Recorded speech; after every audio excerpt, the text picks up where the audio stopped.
Good evening and welcome to another edition of HGP Sport for today, Wednesday, September 17, 2014. I am Jaden Samuels. Thanks for joining us. After being absent for 3 years, the rivalry in the Joint Services Cricket Competition resumed today at the police ground, featuring the Guyana Defence Force and the Guyana Police Force, rivals for many years. Up to press time, it was a difficulty acquiring details from relevant authorities who were in a celebratory mood. Meantime, Police Commissioner Acting Silal Prasad mentioned that he's happy that the competition can continue even though it was absent for the past 3 years. Well, as usual, the police always put up a good competition, and that is what we expect to see today. Both teams, actually. This competition has been a very exciting one for us, and historically has been the police and GDF in the finals. So I'm looking forward to an exciting competition. Meantime, Chief of Staff of the GDF, Mark Phillips, in his remarks stated that he's happy that the competition has resumed, and since it was a grudge match, he had hoped that the trophy stayed with the Guyana Defence Force. He was absolutely correct. As of next year, a new competition between the two teams will begin. This will be a T20 affair.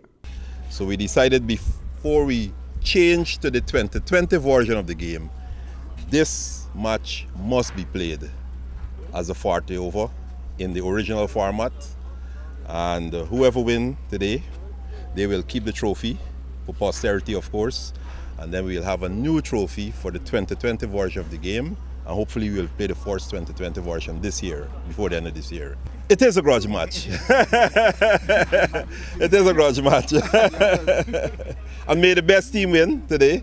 Cycling news: Guyanese cyclists shine in Suriname four-stage road race held last weekend in neighboring Suriname. Here is Sean Embrock with the details. 15 Guyanese cyclists last weekend, September 12 to 14, participated in the 5th annual Presto Cycle Club four-stage 450 kilometers cycle road race sponsored by Biggie Burger. Lance Grieve, Paul de Nobrega, Michael Anthony and Akeem Arthur were the torch bearers for Guyana. Greaves became the first rider and Guyanese to win the first stage in consecutive years in a time of 2 hours 27 minutes 47 seconds, adding to his medal collection. Paul de Nobrega won the under-21 in the second stage in a time of 2 hours 28 minutes 41 seconds and captured the open category also. Meanwhile, with a time of 2 hours 28 minutes 48 seconds, Michael Anthony placed second behind de Nobrega in the under-21 and third in the open. Anthony was adjudged the second-place rider overall in the open category. Akeem Arthur rode in third in the third stage and placed fourth in the open category. The cyclists were awarded prizes for their performances. Their next overseas engagement will be the Junior Caribbean Cycle Championship from October 4 to 6, 2014 in Suriname. For HGP Sports, Sean Embrock. Athletics news: all is set for the commencement of this year's National Schools Athletics Championships. Here are the details. The National Schools Athletic Championships are already in the air and should get going early in the new month. Speaking with HGP Sport today, the GTU boss mentioned that a meeting concerning the championships are already held, and having the officials better sorted out is just one of the areas the union is looking to curb this time around. But what has happened is that we have been working to ensure that we don't have one of the hiccups we had last year with students who were not properly documented to participate in the sports. We have worked hard on setting timeline to ensure that we don't have unregistered students turning up to participate. We also are embarking on training for officials. We want to have more trained officials so that when they get on the field, they'll be able to perform in a more competent manner. By the 2nd of October, all inter-house must be completed. Yeah. While Nestle under the Milo brand and Digicel have long been sponsors of the school championship for several years, the union is looking and welcoming sponsors since Digicel's contract came to an end last year. We're hoping that this year will be more organized and more competition.